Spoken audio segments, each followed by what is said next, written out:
உங்கள் வெட்கத்துக்கு பதிலாக இரண்டத்தனையாய் பலன் வரும்.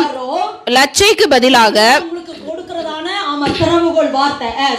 லட்சைக்கு பதிலாக தங்கள் பாகத்தில் சந்தோஷப்படுவார்கள்.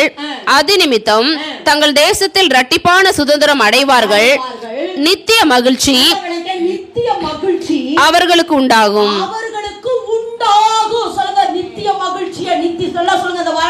நித்திய மகிழ்ச்சி அவர்களுக்கு உண்டாகும். அப்ப சொல்லுங்க, எனக்கு இனிமேல் இது ஒரு blessing மா, இது ஒரு blessing. அதனால தான் blessing உங்களுக்குள்ள வைக்கிறேன். எத்தனை துக்கம் வந்தாலும் சரி, எத்தனை பிரச்சனை இருந்தாலும் சரி, நமக்குள்ள என்ன வந்துட்டே இருக்கு ஒரு மகிழ்ச்சி. சொல்லுங்க, அதுதான் கிறிஸ்துவ குணம். ஏன்னா அதுதான் இயேசு கிறிஸ்து எனக்காக ரத்தத்தை சிந்தி என்னை மீட்டெடுத்தபடினாலே தேவன் எனக்கு கொடுக்கிற பிரைஸ் இதுதான். எனக்குள்ள ஒரு நித்திய மகிழ்ச்சி. நமக்குள்ள என்ன வருதாமா?